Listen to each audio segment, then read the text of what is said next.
Buenos días, esto es Del podio a la miseria, ¿cuándo se arruinó Argentina? Esto es una historia económica en 6 capítulos, estamos en el capítulo 3, un capítulo polémico, podemos decir, que va de 1943 a 1955. Le pusimos nacionalismo y populismo, nada fuera del Estado.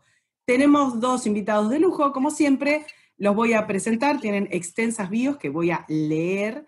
El primero es Roberto Cortés Conde, es historiador, sociólogo, abogado, especialista en historia económica, fue presidente de la Asociación Argentina de Historia Económica, presidente de la Academia Nacional de Historia de la República Argentina y también presidente de la International Economic History Association. También fue profesor de la Universidad Católica, de la UBA, emérito de la Universidad de San Andrés y es académico titular de la Academia Nacional de Ciencias Económicas, Robert Kennedy Visiting Professor de la Universidad de Harvard, autor de Economía Política del siglo XX y El laberinto argentino. Buenos días, Roberto, gracias por estar con nosotros. Buenos días, Karina. Buenos días, Karina. Buenos días a todos. Un gusto que esté con nosotros. Nuestro otro invitado es Emilio Ocampo, es economista, historiador, actualmente profesor de Finanzas e Historia Económica, director del Centro de Estudio de Historia Económica de la Universidad de SEMA, fue profesor de Finanzas de la Universidad de Nueva York, es autor y coeditor de 9 libros de historia y de economía y de numerosos artículos académicos y periodísticos relacionados con el tema. Próximamente va a presentar un libro que va a ser fenomenal, me encanta, no puedo esperar para leerlo, que es El mito de la industrialización peronista. Esperamos ansiosamente ese libro. Ha editado junto a Roque Fernández El populismo en la Argentina y El mundo. Y ganó el premio de la era napoleónica de Emperor Last Campaign, Napoleonic Empire in America. Es columnista de numerosos medios, Senior Associated del Centro de Estrategia Internacional. Y el alma... Buenos días, Emilio, ¿cómo estás? Buen día, gracias por invitarme. El alma de este ciclo... Ricardo López Murphy, que nos va a sintetizar y va a introducir el periodo. Buenos días, Ricardo. Buenos días. Bueno, hoy tenemos un periodo muy importante en nuestra historia. Yo creo que fue un punto de cambio, de inflexión, donde prácticamente se alteraron dramáticamente las políticas públicas de Argentina, la orientación y yo diría el norte que se seguía. Afortunadamente para el tratamiento tenemos 2 grandes especialistas, como Roberto Cortés Conde y como Emilio Ocampo, que nos van a iluminar una época muy decisiva en nuestra historia, a veces muy poco entendida, sobre todo porque allí comenzaron las grandes inflaciones y a mi entender, un proceso de decadencia que se ha extendido hasta el presente. Muchas veces cuando trato de entender este galimatías que tenemos en el sistema cambiario actual, voy al periodo 43-55 porque se repetían estas cosas y espero que lo único que sea diferente es que las brechas de ese periodo, así que todavía no hemos visto esas brechas en la actualidad, que dan una idea de los problemas de asignación de recursos que tuvimos, que están en el corazón de nuestra desaceleración y de nuestro retraso relativo, como también el proceso de desinversión que lentamente se fue introduciendo en todo el funcionamiento de nuestro sistema. Sin más, quiero darle espacio a los especialistas. Es para mí un honor que nos acompañen y nos ayuden en esta batalla cultural de popularización de la historia económica argentina, conocimiento de nuestros problemas y de nuestros dilemas. Muchas gracias, Roberto, muchas gracias, Emilio. El micrófono es de ustedes. Gracias. Muchas gracias, Ricardo. Es un gran gusto estar en esta serie de charlas. He podido ver por YouTube las anteriores, que han sido realmente muy interesantes. Así que voy a ver si uno puede agregar algo a lo que ya se ha dicho en parte sobre la evolución de la economía argentina en el siglo XX. Yo coincido contigo en que peronismo es un momento de ruptura y un momento de cambio. Yo en el evento argentino hablo de un cambio de régimen. Digo que creemos que estamos en la Constitución del 53, cuando en los hechos la Constitución del 53 no estaba más en vigencia. Lo que sorprende a cualquiera, y yo acá tengo que hacer algunas confesiones personales, es la perdurabilidad de este fenómeno. No ha habido cosa, creo yo, en el mundo, ni el franquismo, ni la Unión Soviética, que hayan durado el periodo que ha durado y con la influencia que tuvo el peronismo. En Alemania, la influencia de Hitler, puede haber algunos pequeños círculos, en Italia también, pero han sido fenómenos que han terminado. Y esto ha continuado en la Argentina durante décadas. Yo vivía en Entre Ríos, estaba en la escuela primaria, y cuando estalló el golpe de Estado de 1943. En 1955 yo estaba a punto de recibirme de abogado, ya era otra persona completamente distinta, estaba en Buenos Aires. Y a partir de ahí seguí la evolución de esto que fue el peronismo, y me dediqué mucho en la historia económica a estudiarlo. Es decir, que no solo creo que soy el único entre nosotros que ha vivido el primer peronismo, sino, como digo yo muchas veces, yo lo he sufrido, así que muchas de estas tienen que ver con experiencias propias que no se veían tan claramente en esa época, pero que yo, y especialmente dedicándome a buscar información cuantitativa, empírica sobre el periodo, hemos llegado, y otros varios que hemos trabajado en estos aspectos, a revisar algunas de las falsedades de interpretación que surgían de la poca precisión en los datos, o los datos incompletos o definitivamente inexistentes o encubiertos, que es lo que pasó en realidad durante el periodo peronista, donde la falta de transparencia respecto a los datos económicos ha sido realmente sensacional, importantísima. Así, eso también ha caracterizado el peronismo. Ahora, para hablar de los cambios que se producen con la llegada de Perón, y me parece muy bien la periodización que han hecho, porque en realidad, si bien Perón es presidente a partir del 4 de junio del 46, ya en el periodo en que es vicepresidente, secretario de Trabajo, ministro de Guerra, etcétera, etcétera, etcétera, se prepara todo lo que va a ser el régimen peronista. Durante los casi 10 años que van a seguir. Para eso un poco me parecía importante tratar de entender qué fue el peronismo en el mundo en que se dio este fenómeno en esa época. Yo creo que Perón produjo innovaciones notables en la economía, en la política argentina, pero no fue tampoco un producto aislado. Perón fue un hombre de su época, y en su época muchas de las cosas que sucedieron en el peronismo estaban o aplicadas directamente en regímenes políticos, o en las ideas que eran más o menos que circulaban y podían llegar a ser dominantes. Lo que hizo Perón es darle una interpretación que ayudó a sus fines políticos. Perón fue un gran pragmático, podía cambiar de posición con una enorme rapidez, como se mostró en el régimen del 4 de junio, después de estar con el GO, con grandes simpatías hacia el régimen nazi en Alemania, estar a favor de la ruptura de relaciones y romper con sus viejos amigos del GO, los coroneles Ramírez y González, que denunciaron como traidora a Ramírez, y aprovechar la situación para entrarlo a Farrell a la presidencia y él a la vicepresidencia.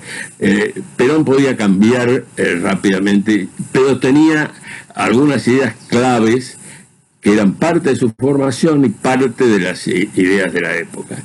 Para referirse a las ideas de la época, uno tiene que pensar en lo que fueron los años finales de la guerra y cómo nos vivió la Argentina.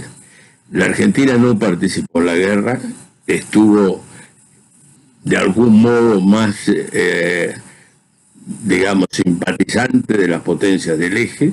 El gobierno del 4 de junio y aún el gobierno de Castillo, como se demostró después en la información que produjo el gobierno norteamericano para los estados latinoamericanos, estuvo en conversaciones importantes y trató de pedir armas al régimen del eje, pero de todos modos no vivió la guerra, aunque Buenos Aires fue la capital del espionaje alemán durante todos los años, porque fue la única embajada grande que tenía abierta con una enorme cantidad de espías. Ahí desmiento el hecho de que se ha dicho en muchos lados que Inglaterra estuvo a favor de la neutralidad argentina. Yo estuve haciendo investigaciones para otra cosa en los archivos del Public Record Office en Inglaterra, y me encontré con documentación del agregado militar, que era un agregado aéreo, donde precisamente se queja de la importancia que tiene el espionaje alemán en la Argentina, que perjudica el transporte de alimentos que van de Argentina a Gran Bretaña. El problema era la navegación en el Atlántico Sur. Y el hecho nomás de que un alemán simpatizante del régimen fuera al puerto de Buenos Aires, caminara inocentemente en los docks del puerto, dijera hay 2 o 3 barcos, había cantidad enorme de espías que transmitían la información para Alemania. Eso influyó mucho, pero nos hizo pensar en esa época, los que vivíamos, mi familia y demás, en una fuerte vinculación del grupo del GO y de Perón hacia el nazismo, y Perón no fue, efectivamente, no fue nazi, ni las ideas de Perón fueron nazis. Era una aplicación local de algunos elementos parecidos, similares. También hay que tener en cuenta, y esto va a ser para mí importante en la decisión de política económica que se va a tomar, que los militares argentinos, entre los que Perón fue un personaje destacado, lo que más les influyó no fue el problema del comunismo en la Unión Soviética, sino la Guerra Civil Española. No es más que ir al Alcázar de Toledo y ver las placas que dejaron distintas generaciones de cadetes respecto a su visita. ¿Y por qué la Guerra Civil Española? Porque la Guerra Civil Española dividió al ejército español. Y si algo los militares no podían aceptar, era esa división. Y yo creo que la influencia de la España franquista y del régimen se fue mucho más notable que lo puede ser la influencia alemana. Pero lo que creo que afectó a las políticas que va a adoptar Perón es, en medio de ese mundo, que además terminaba la guerra y había ganado la Unión Soviética, media Europa estaba del lado comunista. Países de la Europa occidental tenían gobiernos de izquierda, socialistas, laboristas en Inglaterra, y en Francia inclusive una coalición en la que estaban los comunistas. Que en Chile había una Frente Popular, participación comunista. Que en la Argentina hace tiempo se estaba hablando de la posibilidad de una coalición de partidos que enfrentara al régimen conservador, y en el cual estarían inclusive los comunistas. En medio de eso, Perón, que está en el 4 de junio, en el gobierno del 4 de junio, el Consejo Nacional de Posguerra, la preocupación dominante fue las consecuencias de posguerra que podía traer en el empleo el hecho de que el país, por motivo de la crisis del 30, pero sobre todo por los años de la guerra, había vivido aislado y se había permitido el crecimiento de una industria que sustituyó importaciones, que se esperaba, como había pasado en la Primera Guerra Mundial, que cuando se reanudara el comercio, lo que iba a pasar es que estas industrias tenían que cerrar y tenían que expulsar a una cantidad numerosa de trabajadores. Esto era una señal de alarma para los militares en el gobierno. Nada era peor que volverse a tener la pesadilla de los movimientos insurreccionales y movimientos de protestas sociales que se habían dado en la final de después de la Primera Guerra, y los que habían ocurrido en Europa y los que habían ocurrido en definitiva también en España. Eso llevó a la primera decisión que toma el Consejo Nacional de Posguerra, donde está José Figuerola, quien encuentra él en la Secretaría de Trabajo y Previsión, y que le muestra un libro que publica Figuerola en el 43 sobre colaboración social, donde además está todo reglamentado cómo debería ser un régimen laboral, etcétera, con comisiones paritarias, etcétera, que toma el decreto real de la época de Primo Rivera en España, con quien había trabajado Figuerola. Y también, por supuesto, porque Figuerola también lo tuvo en cuenta, va a tomar los aspectos de la Carta del Laboro. Pero creo que la influencia de español es más, en ese sentido, es más importante ideológicamente. Así que el pleno empleo es la precondición de la tranquilidad social, que va a ser la base de toda la política que va a desarrollar. Para que haya pleno empleo va a tener que crear medidas protectivas que eviten la importación de la producción que se hace localmente. Y esta producción, que es de baja productividad, porque no había demasiados bienes de capital, era muy difícil importar bienes de capital después de la crisis del 30 y de los años de guerra. Se trataba en realidad de pequeñas industrias que, aparte de la textil, que ya era previa al 30, o empieza de los 30, pero previa a la guerra, que va con la capacidad de los técnicos locales de tratar de arreglar chasis de colectivos, cosas para vagones para trenes, artículos para el hogar, toda una serie de cosas que en definitiva van a poder funcionar siempre y cuando después, posteriormente, puedan completar su producción con insumos importados. La dependencia que va a tener esta industria de tener salarios nominales bajos para poder tener rentabilidad lleva a que el gobierno le financie con precio de alimentos baratos el salario real con precio de alimentos bajos, aunque la productividad no necesita aumentar los precios nominales, porque aumenta el poder de compra de los salarios. Pero también esto requiere entonces la intervención en el control de cambios, perjudicando los ingresos del sector agropecuario. Es decir, cada una de las medidas que se van tomando son un complemento o una consecuencia de esta necesidad inicial de mantener pleno empleo y un respetable salario real para los trabajadores, con una mejor distribución del ingreso. Para los empresarios, que se veían apretados por las demandas entonces sindicales, la situación era que había que ayudarlos, y había que ayudarlos dándole también protección aduanera, protección con el tipo de cambio, pero además subsidios a la energía, y créditos subsidiados, es decir, financiándole los gastos corrientes, gastos de capital y gastos corrientes con créditos a tasas de interés negativas.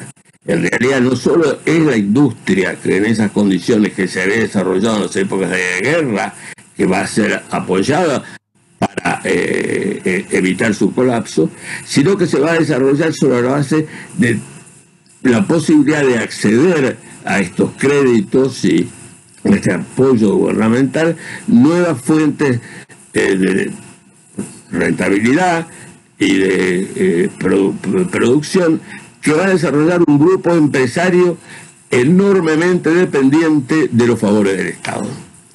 Entonces tenemos, por un lado, el Estado que va a asegurar el empleo y las remuneraciones reales de los trabajos, y por otro lado que va a asegurar la ganancia nominal de los real de los empresarios por otro tipo de mecanismos que van a ser subsidios a los créditos con el Banco de Crédito Crédito Industrial, que va a dar a la industria el 60-70% de su capacidad prestable. Con la curiosidad de que en realidad el Banco de Crédito Industrial, más que financiar bienes de capital, va a financiar gastos corrientes. Es decir, todo el mundo le podía entrar a un negocio que prácticamente, si uno tenía el acceso al crédito, no tenía barrera de entrada de otro tipo, porque el Estado le financiaba no solo los bienes de capital, sino que le financiaba los gastos corrientes. Y con una tasa de interés que se mantenía del 5% aproximadamente, una inflación que llegó al 30%, en los pocos años el Estado le había subsidiado el capital. Es decir, si uno se acercaba al Estado, tenía una fuente de ingresos notable. Ahí se empieza a formar este mecanismo que va a requerir entonces, primero, políticas de cambio que van a ser permitir la protección a aranceles, pero que va a ser muy perjudicial para el sector agropecuario.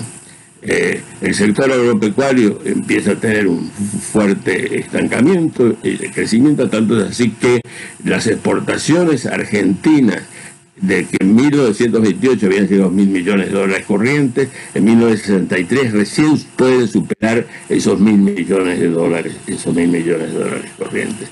Sí. 35 años después, qué barbaridad. La superficie cultivada cae en unos 5 millones de hectáreas. Hay entre todos los trabajos alguna idea que la ganadería y el agro, que fueron muy discriminados en contra hasta 1952, después de la crisis, el IAPI subsidia la producción agrícola. Eso es cierto, pero como yo lo demostré en otro lado, si bien es cierto que le compra el IAPI la producción a un precio más favorable, esto no tiene que ver con el hecho de que está muy perjudicado en el tipo de cambio, que es de 5 o 7.50 contra 15 o 20, que es el de importación o el tipo de cambio libre. Así que en definitiva el agro está muy discriminado. Pero la otra parte del instrumento, que es parte de la política, es que se va a usar al Banco Central como el mecanismo de financiamiento, no para solucionar problemas que era para lo que se había creado el 35 del ciclo, para tratar de compensar situaciones circunstanciales, sino directamente como un factor de formación de capital. Y esto es deliberado, está en las memorias del Banco Central y está absolutamente dicho como propósito. Y esto se hace con una forma que hace menos transparente esto, porque si uno mira en realidad no aparece directamente préstamos al gobierno en estos balances. Lo que ocurre es que el gobierno crea, en base a lo que había sido las juntas reguladoras, la Junta Reguladora de Granos, que era el Instituto Argentino de Promoción del Intercambio, que en mi libro, La Economía Argentina del siglo XX, yo sostengo que hace una segunda tesorería. Que además es una tesorería no transparente, no se sabe qué es lo que se hace ahí. Es decir, compra cosechas, compra bienes de capital para el gobierno, para el sector privado, etc. Y todo eso se financia vía redescuentos. Con una y no aparece en ningún lado, es decir, donde está. Después hay que verlo.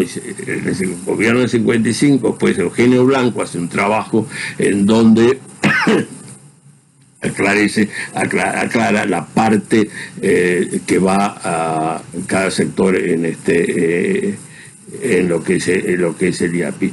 Pero para tener nada más una idea, que dejando de lado el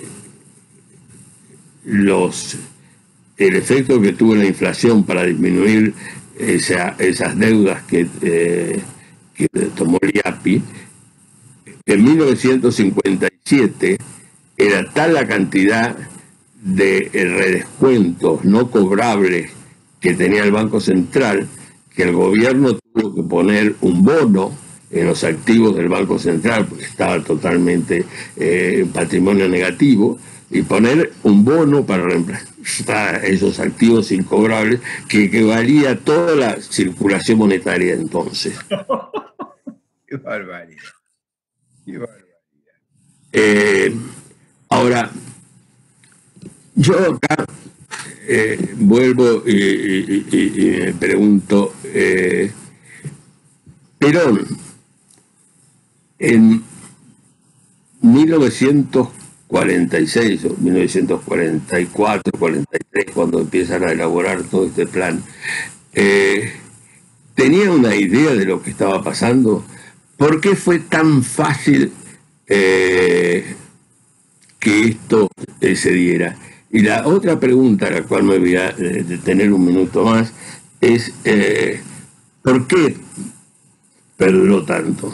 Este es un cuadro que yo empecé cuando enseñaba en la Universidad de San Andrés, por ahí por el año 90, y que había empezado en Ditela tratando de completar y cambiar la famosa serie de CEPAL del informe del gobierno argentino de 1955, que sale después como un apéndice en una publicación de la CEPAL, y que tenía dos problemas que yo hablé con Ángel Monti, Fracchia y demás, que parecía muy difícil de arreglar, que era primero algo que le había criticado Díaz Alejandro, que la estructura de precios que tomaba, la ponderación que hacía sobre la participación de cada uno de los sectores en el valor agregado, correspondía a 1950.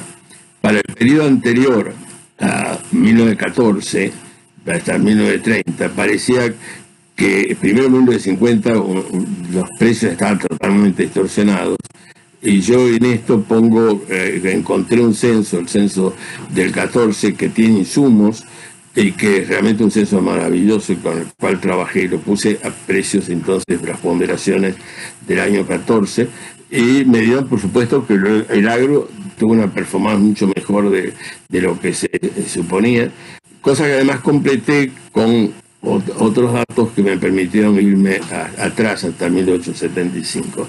Pero acá lo que yo quiero mostrar es claramente, si ustedes hablaron ya en las anteriores reuniones, el gran periodo de crecimiento hasta la Primera Guerra, pero después ustedes ven el mundo que se complica, la crisis de la Primera Guerra, la recuperación fuerte de la época de Alvear, que sigue a la crisis de la Primera Guerra, y después la fuerte recuperación de los años 30 y del fin de la guerra, que llega a ese pico excepcional el año 48, que es el momento en que la Argentina era una fiesta en la definición de Luna sobre esa época del peronismo. Si ustedes olvidan todo lo que pasó después, que es lo que me pasó a mí cuando yo llegué a la Facultad de Derecho en 1949, uno miraba el país de ese pico para atrás. Y lo que veía es que el periodo de los 30, en el cual la Argentina, por razones externas, se había cerrado, no había movimiento de capitales, había problemas muy serios en el comercio mundial, y había empezado este desarrollo de la industria sustitutiva de importaciones. Entonces ahí parecía, y esto quedó como una verdad aceptada en la mayor parte de los círculos, que en realidad esto de irse hacia el mercado interno y evitar las crisis que se producían por los shocks externos era el camino que la Argentina debía tomar. Las cosas que hablábamos en esa época de posguerra, que era universalmente aceptado, si la Argentina expuesta al mundo exterior había tenido esos shocks externos, lo que había que hacer era evitarlos y tener una economía orientada hacia el mercado interno. Esto es lo que va a implementar totalmente Perón. Se desconocía, obviamente, lo que pasó después. Es decir, que vino la crisis del 48, vinieron esas cosas que están muy chiquitas, que las primeras crisis de Stop and Go, y después vienen las caídas sensacionales que se van a dar en los periodos posteriores. En líneas rectas, acá muestran la tasa de cambio entre los picos.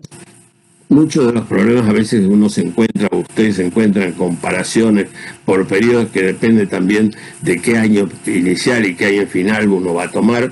Yo en este caso hice crecimiento entre picos y además para tratar de evitar la distorsión que puede darse un año entre promedios trienales de los picos. Pero muestra muy claramente que el problema es que esta estrategia de ir hacia el mercado interno vía la sustitución de importaciones tenía las patas cortas, porque tenía las patas cortas que aparece en la primera crisis del 48, que tiene que ver con que ya el año 46 la Argentina necesita desesperadamente importar insumos para su producción industrial, que sigue creciendo, y se quedan sin divisas. El gobierno norteamericano empieza a señalar que no van a poder mantenerle más ventas a crédito y se van a tener que suspender todas las exportaciones de manufacturas norteamericanas a la Argentina. Esto hace el primer cambio que va a producir Perón, que como dije era un oportunista extraordinario, que es pedir un crédito al Exim Bank de Estados Unidos, después de haber dicho que jamás pediría un crédito al exterior, que eso había afectado nuestra soberanía y que se cortaría las manos antes de hacerlo. Lo que después vemos es que después de eso empiezan estas crisis de pare y siga, que tienen que ver con el hecho de que el modelo de industrialización sustitutiva tiene en sí una contradicción. Creo que lo desarrolló mejor Emilio después de ver, que es que a medida que crece, primero la industria no produce el producto total de lo que va al mercado, tiene que importar algunas partes, y mucho más en el caso de la Argentina. Entonces, a medida que la industria crece la necesidad de importación, y la industria, por definición, que es muy trabajo intensiva, que está sostenida simplemente por los subsidios, no está en condiciones de entrar a los mercados mundiales que dependen de la agricultura, que a su vez está totalmente perjudicada por los tipos de cambio desfavorables que van a existir durante todo este tiempo, y después vienen las retenciones, impuestos, etc. Esta es la contradicción básica del modelo de producción hacia el mercado interno de la industrialización sustitutiva, que lo que ocurre es que sigue hasta hoy. Es decir, lo que parece una cosa inverosímil es que algo que se probó que no funcionaba, cierto. Ahora, ¿por qué se hace eso así? Y bueno, ahí yo tengo que esto requiere también no una explicación económica, sino una explicación política. Este fenómeno o este modelo de pleno empleo, de de subsidio a las industrias que tienen baja productividad para asegurarse ese pleno empleo a través de tarifas por debajo de los costos, a través de subsidios de crédito, formó una coalición de intereses que va a ser notable por su perduración, en donde las dos patas principales van a ser, por un lado, los empresarios protegidos, que van a ser un grupo importante de presión, pero por otro, y más importante todavía que eso, por los sindicatos. Y acá tengo que decir una palabra respecto a los sindicatos, porque no es que los sindicatos estén mal. Lo que está mal es el modelo sindical argentino, que establece un sindicato reconocido único y establece que todos los demás miembros del rama de producción a que ese sindicato se dedique no tienen ninguna, se les quita la total representación frente a la empresa y frente al gobierno. Es decir, se llega a un modelo corporativo donde solo es la corporación, no el individuo, no es el trabajador el que tiene derechos, sino es la corporación, el sindicato el que va a negociar con la otra. Esa idea todavía sigue hasta ahora cuando queremos hacer el famoso Consejo Económico y Social para que las corporaciones discutan. Y eso responde a un modelo político, un modelo ideológico corporativo que no tiene nada que ver con la democracia liberal de nuestra Constitución y de nuestras tradiciones políticas. Por eso yo, en el laberinto, digo, hubo un cambio de régimen, porque en vez de ser los individuos los representados, son las corporaciones. Lo que estamos discutiendo es un mundo de corporaciones, donde además, como el individuo no importa, lo que tenemos que tener en cuenta, que esta es la crítica que se hacía en los años entre las dos guerras, es que el mundo de la democracia constitucional de tipo liberal, vista de división de poderes y de representaciones de plurales, es un mundo anárquico. Es decir, Arturo Enrique Sampay, que fue el autor, el presidente de la comisión formadora de la Constitución del 57, dice: hay que terminar con esta idea de la representación por individuos. Eso hace un mundo anárquico, un mundo imposible. Entonces, la Constitución del 49. Del 49, perdón, sí. Y eso refleja la cultura y las ideas políticas que han se metido en la sociedad argentina. Es decir, este es el mundo anárquico que solo puede ser resuelto de si tenemos representación de corporaciones o de otro modo por la representación carismática de un líder que asuma en una cierta forma mágica la voluntad del pueblo. Esto era lo que circuló no solo desde los años 20 en el mundo, sino que tiene un lejano antecedente en el pensamiento español, en José Donoso Cortés, que preocupado por la anarquía que había en España entre liberales y absolutistas, porque las crisis españolas no fueron, la crisis en la época de la independencia nuestra, en España tuvo una réplica muy importante entre crisis, luchas entre absolutistas y liberales, que ese mundo desordenado, anárquico, atomizante, de división de poderes, la división de poderes es imposible. Hay que tener la unidad en uno. Esta era la idea dominante que yo creo que está detrás de mucho del pensamiento argentino y que lleva a este tipo de políticas que en otro lado ha mostrado su debilidad y su fracaso en lo que ha sido los años posteriores. Bueno, yo por ahora dejo acá y lo dejo a Emilio. Buen día, gracias a todos. Tenemos poco tiempo y la verdad es que la historia, es muy buena esta iniciativa, pero la historia, para aprender historia hay que leer. Quiero mencionar algunas lecturas que considero esenciales, que quizás a la audiencia le sirva tenerlas presentes, algunas más técnicas, otras menos técnicas, pero que de alguna manera también influyeron la manera en que yo interpreto el peronismo y parte de lo que voy a decir.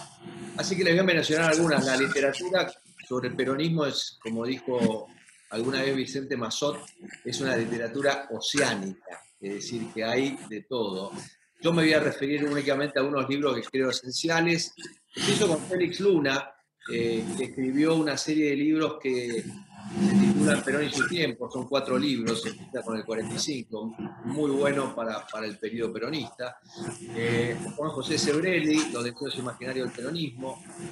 Luego Robert Potter, específicamente al periodo que precede al golpe del 43. Lore Sanata, me parece una lectura esencial también para entender la relación del peronismo con el mito de la nación católica. Carlos Díaz Alejandro es técnico, pero para mí de lo mejor que se ha escrito en términos de historia económica sobre el peronismo. Carlos Weisman, su libro Inversión del Desarrollo en Argentina, es un título que es una traducción un poco rara del título en inglés, que es Reversal of Development, un libro muy, muy bueno. Carlos Escudé, Fracaso del Proyecto Argentino, y otro autor norteamericano que es Robert Kraftweiler, que escribió un libro que se llama Perón y los economistas de la Argentina. Cada uno de ustedes seguramente tiene sus propias lecturas, para mí estas son lecturas casi esenciales. Yo voy a empezar para hablar del peronismo hablando lo que era la Argentina en la Segunda Guerra Mundial y al finalizar la Segunda Guerra Mundial.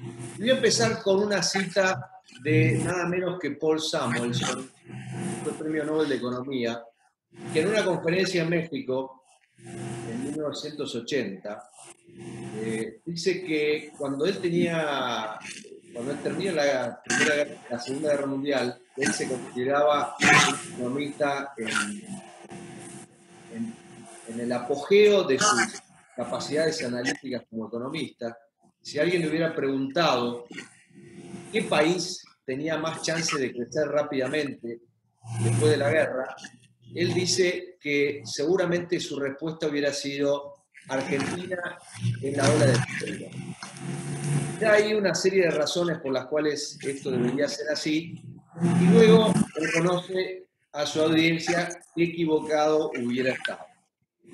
Generalmente cuando hablamos de la decadencia argentina, es muy común irnos hacia atrás, hacia 1910, y mencionar que la Argentina en ese entonces era uno de los países más ricos del mundo. Pero yo en realidad creo que si deberíamos tomar el periodo en el cual la Argentina estuvo mejor posicionada con relación al resto del mundo, para mí indudablemente fue después de la Segunda Guerra Mundial, porque Europa estaba completamente destruida, Argentina estaba intacta y tenía, como decía Samuelson, todas las chances de tener un crecimiento sostenido.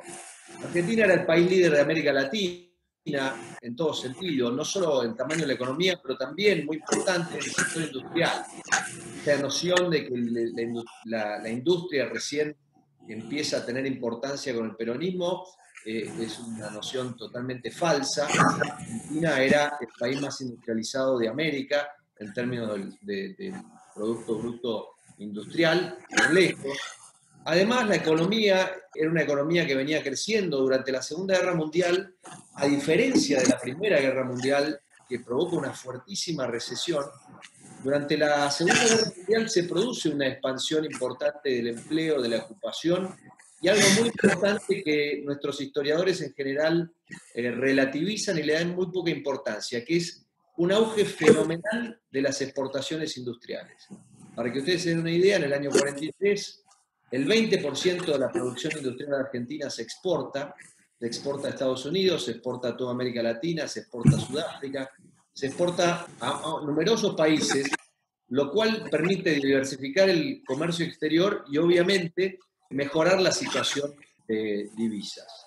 Además, desde el punto de vista de la situación de los trabajadores, Argentina tiene una posición envidiable con respecto al resto de Latinoamérica. Este gráfico les muestra comparativamente cómo estaba Argentina con respecto a otros países y en relación a Inglaterra, a Gran Bretaña. Gran Bretaña en este gráfico equivale a 100. Como ustedes pueden ver, Argentina durante la década del 30 tenía salarios reales promedios superiores a los de Gran Bretaña. Y si miramos lo más importante, que es la canasta alimenticia, si se quiere, Argentina estaba mucho mejor que cualquier país europeo. Es decir, un guarda de trabajo en Argentina podía comprar más pan y más carne que cualquier otro país de Europa. Solo Estados Unidos en ese sentido nos superaba. Y esto de que la Argentina era un país de la abundancia y de la opulencia es confirmado por el propio Perón en una carta no muy citada que envía desde Roma a su cuñada en el año 39, al poco tiempo de llegar a Roma. Y fíjese lo que dice Perón entonces: la única desgracia que aprecio en nuestro pueblo proviene del exceso de bienestar, dice. He comprobado que la necesidad es un factor poderoso para hacer virtuosos a los pueblos. La abundancia no es buena escuela para la virtud, tal como la entendemos hoy. Y dice: con todo prefiero pertenecer a un pueblo sin necesidades. Esto lo dice Perón en el 39, en el 45 dice: la mitad del país se muere de hambre. Es decir, que pasa de un discurso en el que reconoce que es parte de un país que tiene una situación privilegiada en el mundo, a argumentar falsamente que la mitad del país se está muriendo de hambre, lo cual era totalmente falso. Yo quiero hablar de un tema que precede a Perón, porque para mí el peronismo en definitiva es como la enfermedad del éxito de la Argentina. El peronismo es una respuesta endógena a una serie de shocks internos y externos que sacuden a la Argentina a principios del siglo XX. Tenemos por un lado el éxito del proyecto argentino, que es un éxito rotundo. Ningún otro país crece con la velocidad que crece la Argentina entre 1870 y 1910, lo cual es extraordinario teniendo en cuenta que es el país que tiene mayor crecimiento poblacional, es decir, tiene un extraordinario crecimiento del PIB per cápita, en momentos que tiene un extraordinario crecimiento de su población. Esto genera lo que yo llamo narcisismo de élite. La élite se convence de que la Argentina es un país extraordinario, de que es un país excepcional. Cambia un poco la perspectiva. Cuando Alberdi y cuando Sarmiento pensaban el país, partían de la base de un país pobre. Cuando estaban la élite gobernante en 1910, estaba gobernando un país riquísimo que parecía que seguía creciendo y que en algún momento incluso iba a alcanzar a Estados Unidos.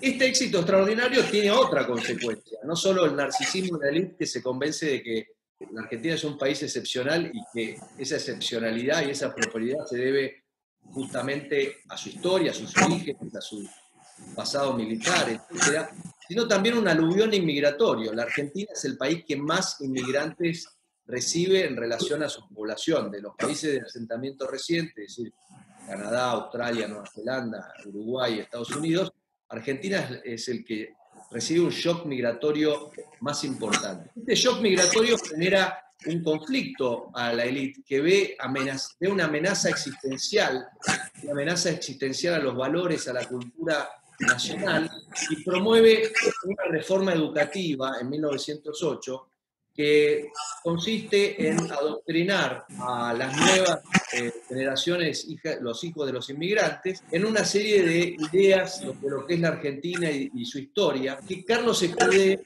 ha denominado para mí muy interesantemente como un proyecto positivista de hegemonía cultural al estilo de Gramsci.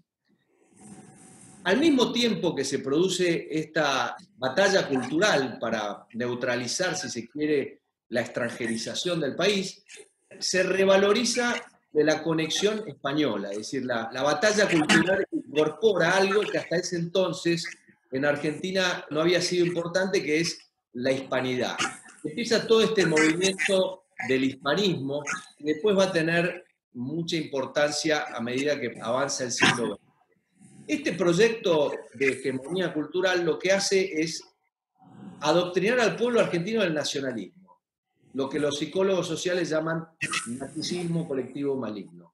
Esto va a tener consecuencias nefastas. Del exterior nos llega otro shock muy importante, que es la Primera Guerra Mundial.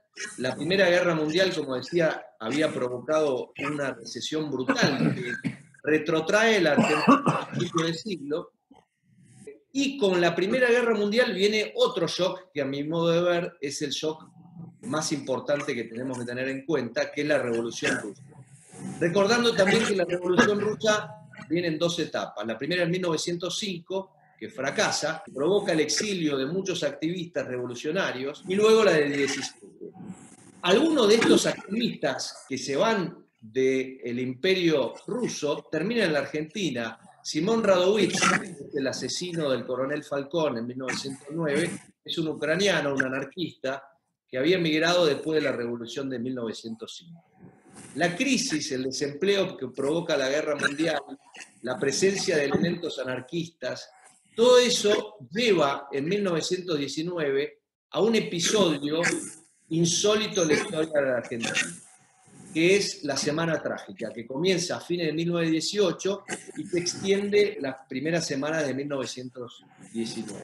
Esta Semana Trágica es un episodio que se genera en los talleres metalúrgicos Bacena, que eran, digamos, talleres industriales que estaban controlados por un sindicato que pertenecía a Forja, predecesora de CGT, muy combativo, y se produce un enfrentamiento policial. Ese enfrentamiento deja varios muertos.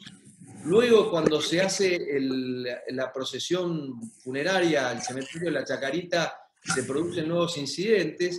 Y todo eso lleva a varias semanas de violencia inédita en la Argentina. Y se produce el primer pogrom de las Américas, porque grupos armados van al barrio de Once a perseguir a inmigrantes judíos, a los que se juzga son responsables de este fermento revolucionario. Es decir, que se asocia en este momento al inmigrante judío con la posibilidad de una revolución. Y esto no hay que minimizarlo, porque la revolución, digamos, la Semana Trágica, es como la idea de que lo que había sucedido en Petrogrado podía suceder en Buenos Aires.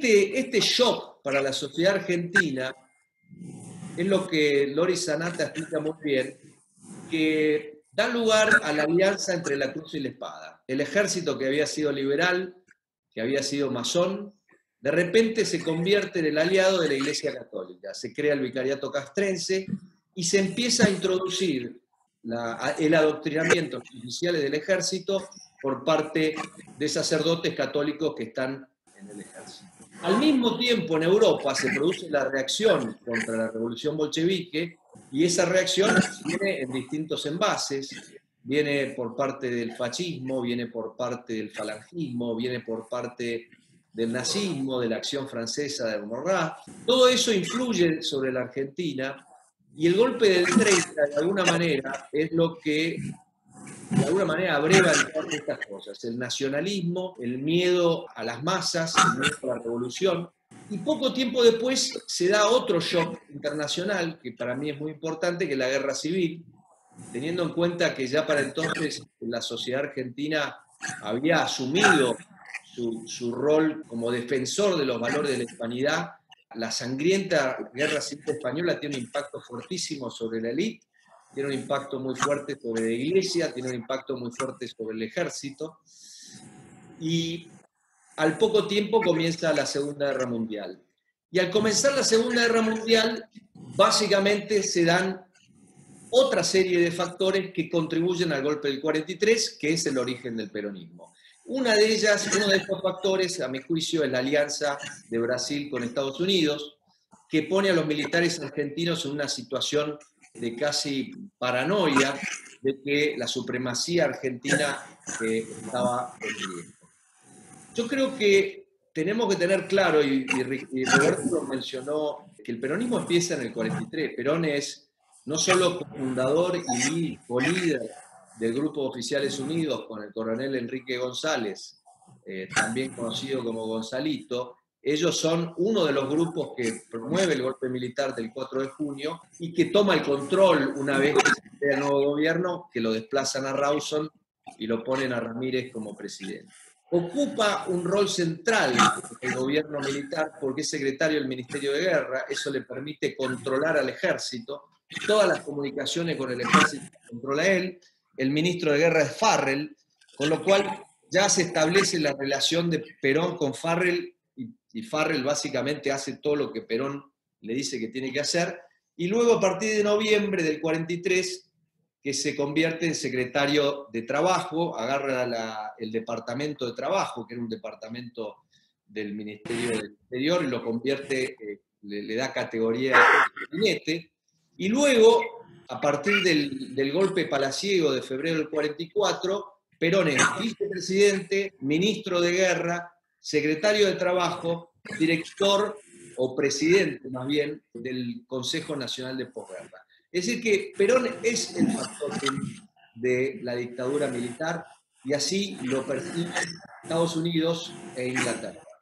Es decir que no es que Perón tuvo un rol secundario, sino que tuvo el rol principal en el régimen militar. Hay 4 etapas, a mi juicio, cuando queremos hablar del peronismo de esta época, y son 12 años que convenientemente se pueden dividir en 4 periodos de 3 años. El primero se interrumpe por una semana en octubre del 45, cuando se produce esa rebelión de una facción del ejército que quiere desplazar a Perón y que luego fracasa. Este periodo está caracterizado por un militarismo autoritario, una falsa neutralidad en la guerra mundial. Es una falsa neutralidad porque la Argentina, mientras declama neutralidad, no solo busca armamento en Alemania, sino incluso que llega a sugerirle a Alemania, por medios oficiales, el mismo presidente de la nación, que era el general Ramírez, la posibilidad de incluso de abrir un frente en Sudamérica, si es que Alemania le daba asistencia militar a la Argentina. La derrota nazi pone al régimen militar, y los propios errores del gobierno ponen al régimen militar en una situación imposible, lo que hace que las elecciones sean inevitables, y ahí es que Perón decide cambiar de táctica. De alguna manera Perón invierte la lógica del fascismo o del nazifascismo en Europa. El nazifascismo en Europa llega por medios, si se quiere, legítimos en el caso de Hitler, y luego elimina el sistema democrático parlamentario. Perón va al revés, empieza con el golpe militar y después decide ir con todo el apoyo del Estado a ganar unas elecciones. Para ello cuenta con el regalo de Farrell de diciembre del 45, que es básicamente el aguinaldo, y también el apoyo de la Iglesia. La jerarquía eclesiástica dice que no se puede votar a ningún candidato que apoye el divorcio, la educación laica o representa al Partido Comunista.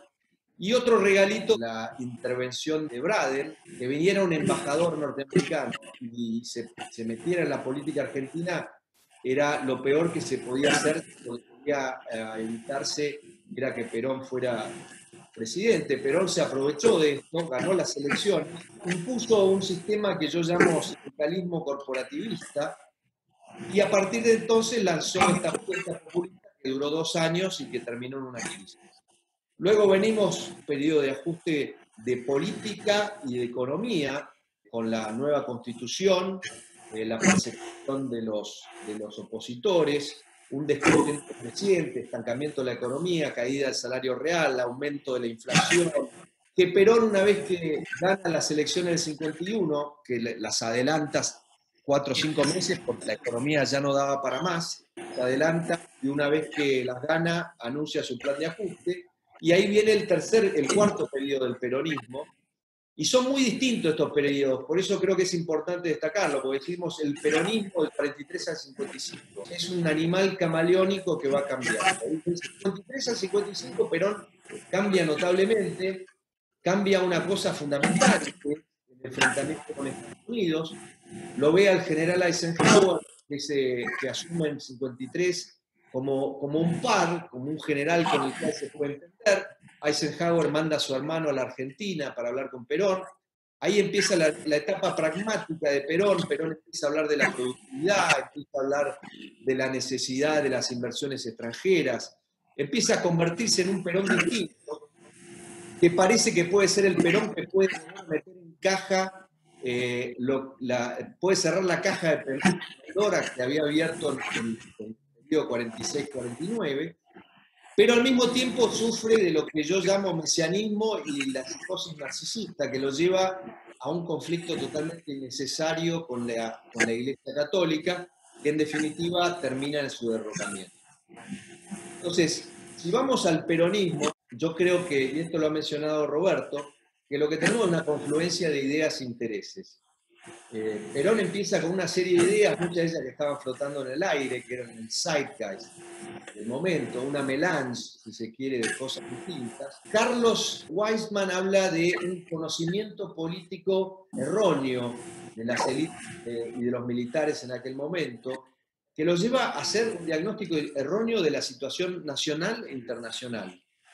Pero no solo tiene el diagnóstico erróneo, en mi juicio lo que tiene son políticas, por un lado, no sustentables económicamente, pero además inconsistentes con el diagnóstico. Es decir, las mismas políticas que adopta el régimen son incompatibles con su propio diagnóstico, que además es erróneo.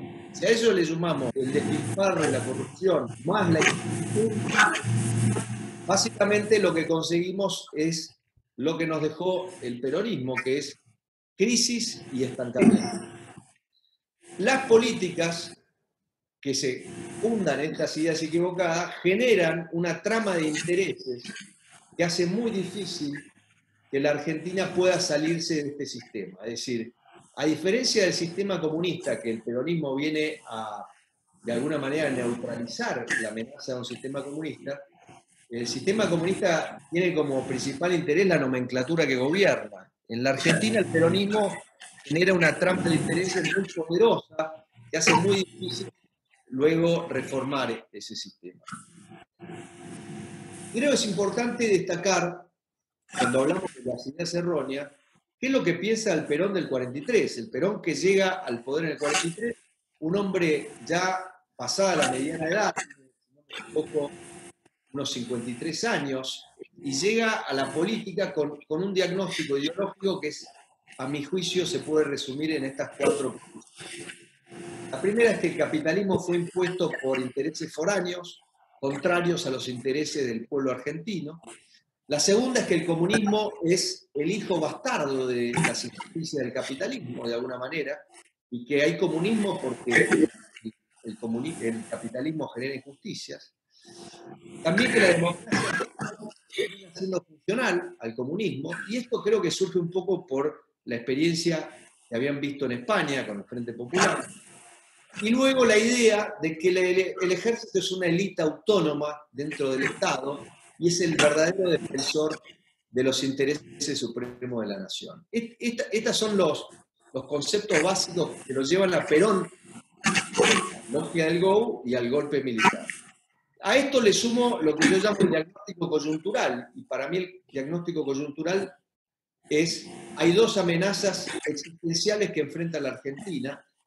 Una amenaza es interna, y esa amenaza tiene que ver con una posible revolución comunista alentada por los líderes sindicales, que son mayoritariamente comunistas o anarquistas o socialistas, y con la idea de que la Argentina puede volver a un escenario como el que había sufrido después de la Primera Guerra Mundial, con la Semana Trágica, etc.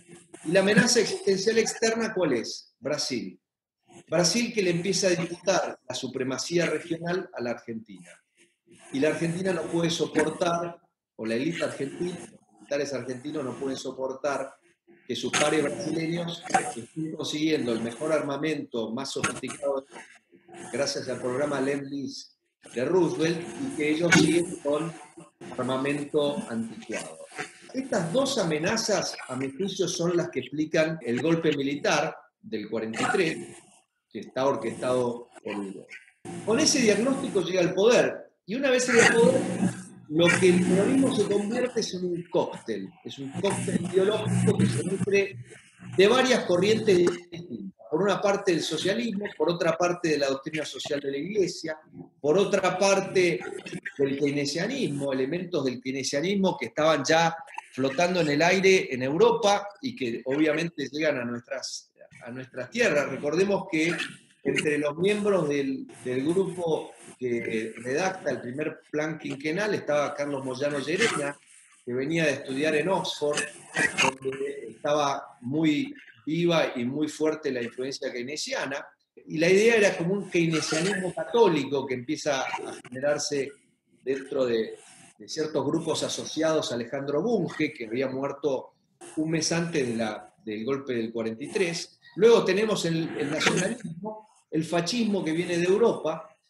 Todo esto, toda esta melange, de alguna manera, es lo que termina siendo el peronismo. El peronismo hace como una elección a gusto de elementos de todas estas ideologías o modos de pensar o modos de interpretar la realidad, y los mezcla y hace algo muy sui generis, muy idiosincrásico, muy argentino.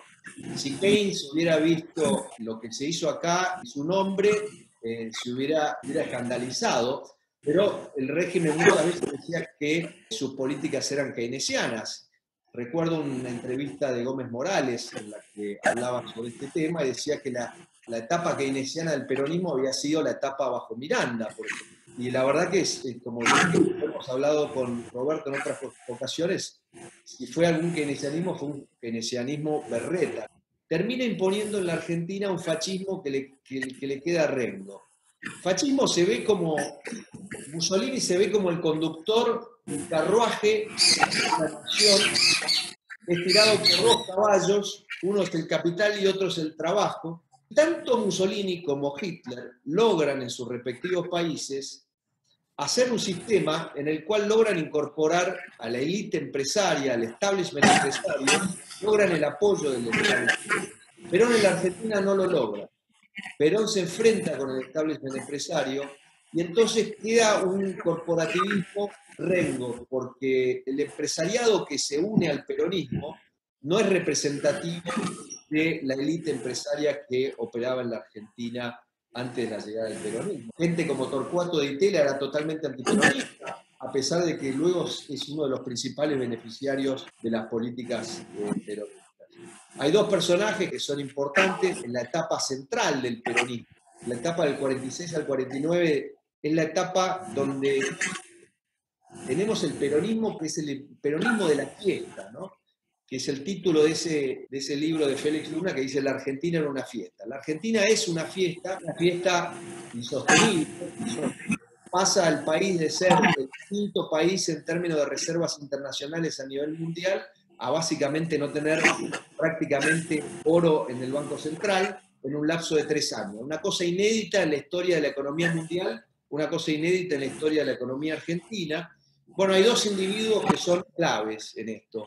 Uno es José Figuerola, al cual ya se refirió Roberto. Figuerola es catalán y Miguel Miranda también, curiosamente. José Figuerola era abogado. Lo que se dedicaba en el Departamento de Trabajo, cuando lo conoce Perón, era recopilar estadísticas laborales. Según Perón, era el mejor estadígrafo del país, un hombre valiosísimo. A él le encarga el diseño del primer plan quinquenal. Y Miguel Miranda era un empresario buscavidas, que era extremadamente hábil en diseñar esquemas para beneficiarse personalmente. Según Perón, era un bolichero con gran talento y una dosis apreciable de audacia y de dureza. Fue cambiando su diagnóstico respecto a Miranda. En otro momento dijo que se parecía a los bucaneros de la Inglaterra de la reina Isabel. En otro momento dijo que era el líder de un equipo de asalto, y creo que se refería a un equipo de asalto de manera literal. Estos dos individuos quedan totalmente desplazados por la crisis del 48, que es una crisis brutal para la economía argentina, una crisis totalmente autoinfligida, y si queremos simplificar podríamos decir que Figuerola encarna las ideas del fascismo, del falangismo, del corporativismo, mientras que Miranda encarna los intereses de esta nueva burguesía industrial que empieza a crecer a la sombra de la protección, de los créditos subsidiados, de los favores del peronismo, ¿no? Y supuestamente íbamos a entrar la Argentina, que venía a estar en una posición envidiable a nivel mundial, porque realmente en el año 45 éramos la envidia del resto del mundo. Teníamos un país que no había sido devastado por la guerra, teníamos una población homogénea, teníamos un nivel de vida que era superior al del 90% del resto del planeta. Perón ahí en el 47, en un discurso que da a los ministros de Economía provinciales, hace esta afirmación que me parece interesante repetirla acá, que básicamente le dice a su audiencia, que seguramente lo escuchó con gran sorpresa, porque dice un montón de otras cosas más disparatadas que esta, pero esta en particular es interesante, porque en junio del 47 Perón dice: hoy, como resultado de nuevos estudios, que supongo que son los estudios que le preparaba Figuerola, creo que vamos a tener 60 años sin crisis. Es curioso esta afirmación porque prácticamente en este momento, cuando Perón está haciendo esta afirmación, el agregado comercial de la Embajada de Estados Unidos envía a Washington un reporte en el que dice: Argentina se está encaminando rápidamente a una crisis externa muy profunda. O sea que había ya un dualismo, si se quiere, de negar la realidad tremendo. Y la crisis vino. Estos son gráficos del boletín estadístico que publicaba el Banco Central de la República Argentina, que lo publicaba de manera mensual. Lo deja de publicar en mayo del 48 y no se vuelve a publicar hasta el 57. Este era un boletín que, si lo vemos ahora, era un boletín de altísima calidad, tenía información estadística de todo lo que pasaba en la economía argentina. Y fíjense lo que va mostrando el último boletín: cómo caen las reservas mientras que aumenta la circulación monetaria, y el respaldo de la circulación monetaria que cae por debajo de los niveles estatutarios del Banco Central, y también cómo cae el valor de las exportaciones. Esta práctica del peronismo de esconder la información como para tergiversar la realidad es algo que hemos visto y que se sigue usando. Es parte del manual de gestión económica peronista. Es decir, con la realidad duele, hay que esconderla, transformarla, etc. Roberto hablaba antes del IAPI y del financiamiento paralelo del Estado. En el año 49 Perón se manda un discurso en el que dice: el año pasado hemos cerrado las cuentas fiscales con un leve superávit. Y el año pasado, cuando computamos el déficit fiscal real y el déficit extra presupuestario, la Argentina básicamente tuvo un déficit de prácticamente 13-14% del PBI. Perón públicamente decía que estábamos en superávit. Bueno, esto era una de las tantas mentiras del régimen. Quiero, para terminar, señalar algunas inconsistencias del peronismo que me parece que son flagrantes.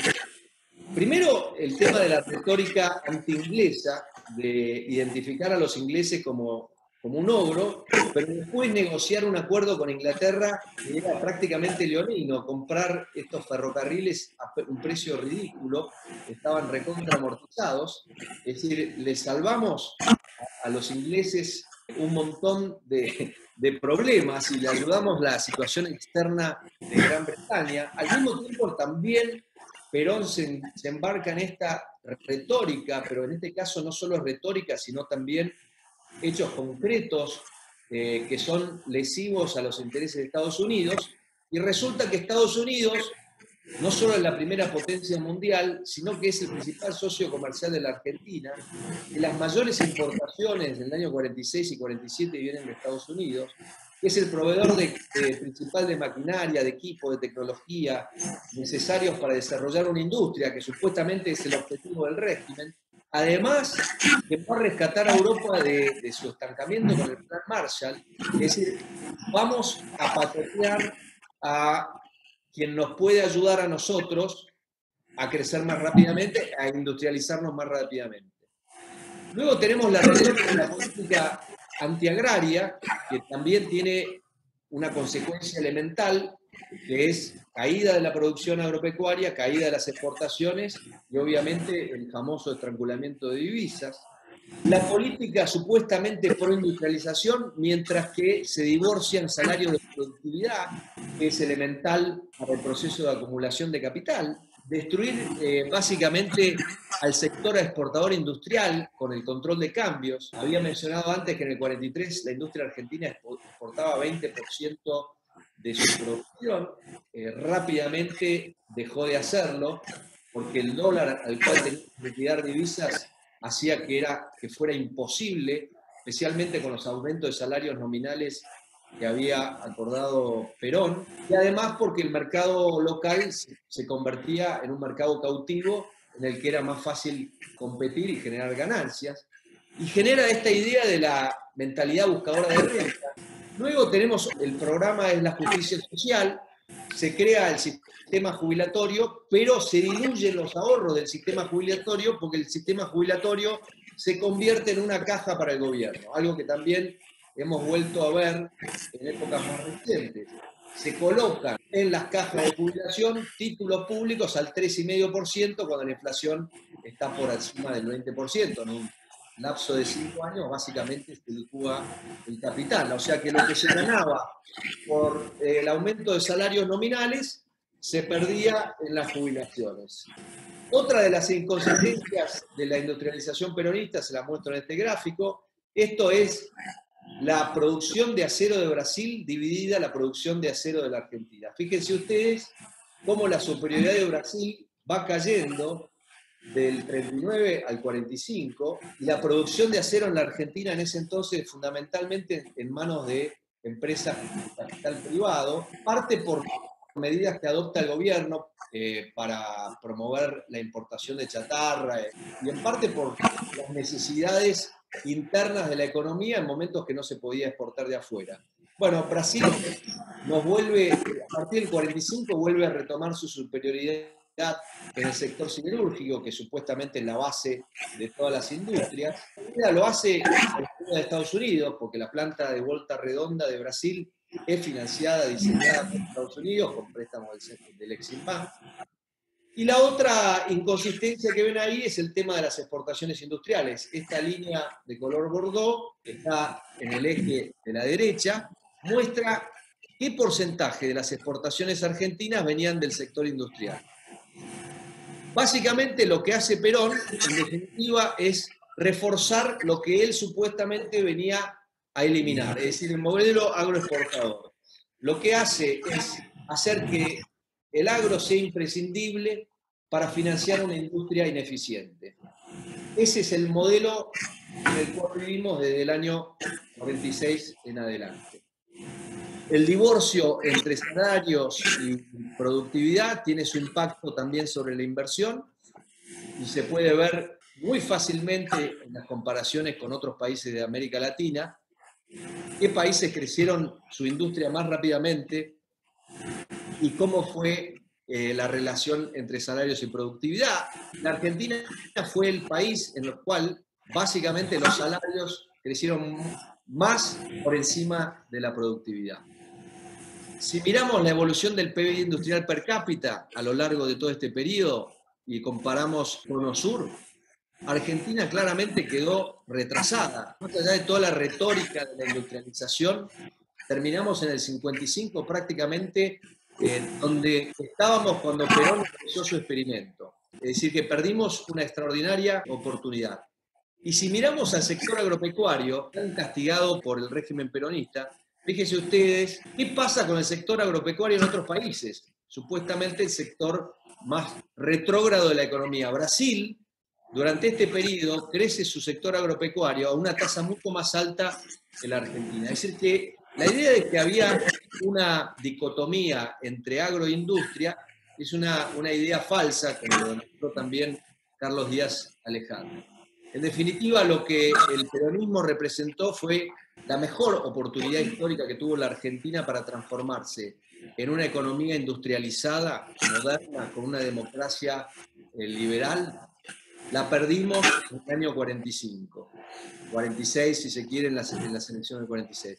Si ustedes se fijan, según Prebisch, la Argentina entre el 46 y el 55 tendría que haber crecido un 30% más. Este es un análisis econométrico de lo que pasó en el mundo entre el 45 y el 55, y básicamente lo que pretende buscar es cómo están los países en el 55 en relación a cómo estaban en el 45, lo que los economistas técnicamente llaman convergencia, es decir, los países de más alto PBI per cápita tienden a crecer a una tasa menor, los países de más bajo nivel de PBI per cápita tienden a converger.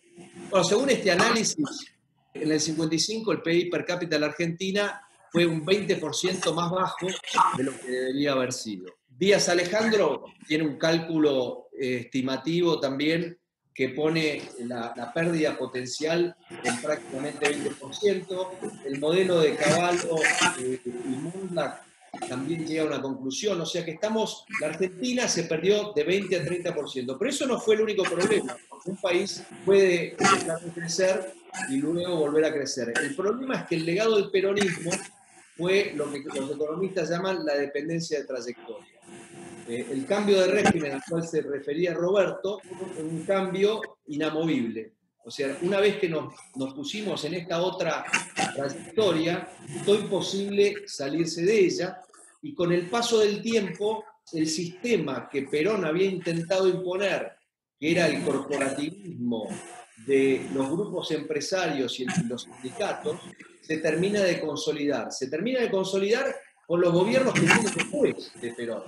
Y es el sistema que todavía hoy en día tenemos. Así que con eso yo termino mi charla. Eso es lo que quería compartir. Les pido disculpas si me excedí un poco el tiempo, pero les agradezco la oportunidad y bueno, los felicito también por la iniciativa. Oh, estuvo magnífico, estuvo magnífico. Yo quería hacer un comentario que me parece que nos va a ayudar a reflexionar. Uno de ellos es el problema de las estadísticas. Ese problema es terrible porque es el oscurecimiento de la verdad. Eso no solo ocurrió en los regímenes peronistas, sino que era famoso, era famoso el cuento en la Unión Soviética de la gravedad del ocultamiento de los datos y de la tergiversación de la información. Segundo punto es la dilapidación de las reservas. Esa dilapidación de las reservas creó una fragilidad y una vulnerabilidad extraordinaria. Tercero, quiero enfatizar que al haber destruido la industria exportadora, lo que nos hizo, y Emilio lo subrayó, enormemente dependientes de la suerte del agro en nuestro desarrollo. El cuarto punto que quiero enfatizar es la baja inversión. Hoy no hemos tratado esto a lo mejor con la misma énfasis, pero hubo entre el 43 y el 55 una enorme desinversión en todos los servicios públicos, y eso condicionó fuertemente el desarrollo posterior. Yo siempre me acuerdo, siendo chico, en el 55 iba a visitar a mis parientes en Loma de Zamora y había luz hasta las 6 de la tarde, porque a las 6 de la tarde se acababa la luz. Las cosas, cuando venía la oscuridad se acababa la luz. Y eso... Ricardo, déjame agregarte algo. Yo quiero decir una cosa, puedo agregar un comentario. La verdad. Dale, Emilio, dale. Me acabas de decir también. ¿Quién está? Yo agregaría que entre el 43 y el 46, y el 47 incluso, una asignación de recursos totalmente desproporcionada de recursos públicos al gasto militar. No solo gasto corriente, sino también en inversiones de empresas que supuestamente son esenciales para la defensa y que son totalmente ineficientes. Es decir, se le pone un peso muerto a la Argentina tremendo. Es decir, la militarización que se le impone a la Argentina del 43 al 47 no es la militarización que digamos que hace Hitler en Alemania del 33 al 37. Es una militarización que es totalmente contraria a los intereses de la defensa, porque, por ejemplo, se construye el famoso tanque Nahuel, que era el primer tanque argentino, pero si tenías que ir a la guerra con ese tanque, ibas a perder seguro, ¿no? Así que lo que vos decís es cierto, se estatizan los servicios públicos, se deja de invertir en la infraestructura básica. Y se crea una gran vulnerabilidad externa que Roberto Cortés Conde enfatizó como una limitación enorme del crecimiento, porque vos te quedaste sin reserva, destruiste tu sector exportador y después dependiste todo el tiempo de cómo restablecerlo, pero restablecerlo implicaba una corrección de precios relativos que se te hizo imposible políticamente. Último comentario, Roberto, antes de darte la palabra. Que no sé si ¿ustedes me escuchan? ¿Ahí escuchás? Sí, te escuchamos. Sí, te escuchamos. escuchamos. Yo no veo. No, quería yo apuntar a algunas cosas que para cerrar esto.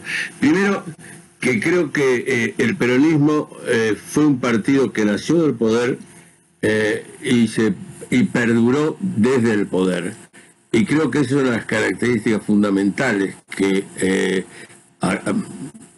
subrayan su permanencia y su pérdida. Cualquiera que quiera acercarse al gobierno encuentra en el peronismo un canal muy adecuado para eso, uno. Dos, esos mecanismos de protección que usó Perón significa que se produjo una distorsión total del cálculo económico. La gente no ganaba o perdía o iniciaba una empresa en relación a las expectativas de ganancia que tenía, sino de los créditos que ponía a conseguir, de las regulaciones que había, del tipo de cambio que se le iba a dar. Miranda, que era un pirata y Perón lo echó y se tuvo que exiliar, yo la vi trabajando en los anuarios de exportación para ver la incidencia de las distintas circulares. Encontré una circular para la exportación de tomate en conserva y que todo el tiempo estaba el tipo de cambio más favorable. Hasta que averigué de dónde venía esto. El que era dueño de la fábrica que exportaba tomate en conserva era el propio Miranda. Entonces, la cultura argentina... La cultura argentina se ha hecho sobre ese tipo de la búsqueda de rentas económicas. Es decir, todavía hoy, es decir, cómo uno está de acuerdo a la última reglamentación, qué tipo de cambio le va a tocar, es un país absolutamente imposible. Eso es la segunda cosa. La otra cosa que yo dejé de lado por el tiempo y que creo que es importante recordar es que Perón no entró en un mundo sindical que le fue muy favorable al principio. Los militares del 43 intervinieron en la Unión Ferroviaria, que era el sindicato más importante, metieron presos a numerosos dirigentes sindicales, socialistas, comunistas y anarquistas, cerraron la CGT2 y se aliaron con lo que Torres llamó la vieja dirigencia sindical. Los sindicalistas que rápidamente encontraron una posibilidad de hacer una coalición que estaban buscando desde el principio. Y así se construye esa alianza que va a plasmarse en la legislación que va a dar a las asociaciones profesionales y le dan el control de los sindicatos. Si uno estaba en el sindicato de otro color, no tenía nada salvo la cárcel. Pero hay que recordar que no fue todo dulce de leche. Hubo fuertísima represión para lograr la unidad sindical y hubo una fuertísima represión el año 52 cuando los obreros ferroviarios se fueron a la huelga. Es decir, no fue todo el tiempo un gobierno que atendió a todas las necesidades sindicales. En el 1952 Evita salió a reclamar a los obreros que no podían estar en contra de Perón y echaron a más de 1000 obreros ferroviarios y hubo por lo menos 120 obreros en la cárcel. Así que una parte era algo de alguna ventaja por un lado y por otro lado sanciones muy severas para otro para ordenar lo que era el país dentro de ese régimen de la unidad de uno, que creo que es lo que caracteriza al centro político de este modelo. Sí, un último comentario quería hacer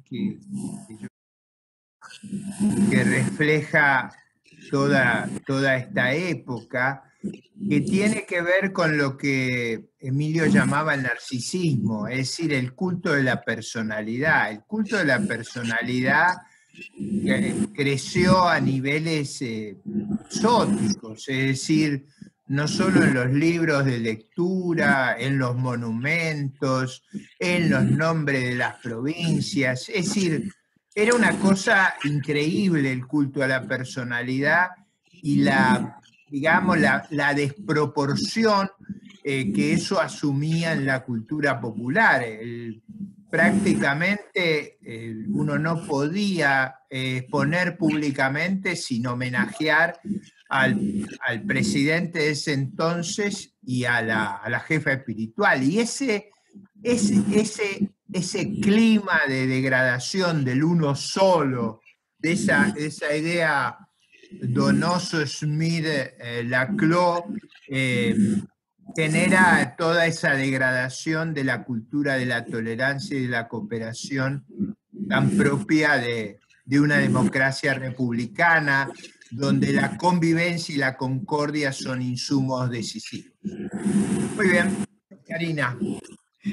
Yo los saludo, ha sido espectacular este capítulo, impresionante, hemos aprendido muchísimo, los invito a todos para el próximo y muchas gracias Emilio y Roberto por este tiempo que nos han brindado, esta clase magistral. Ricardo, nos vemos en la próxima, un abrazo a todos, gracias. Gracias. Muchas gracias.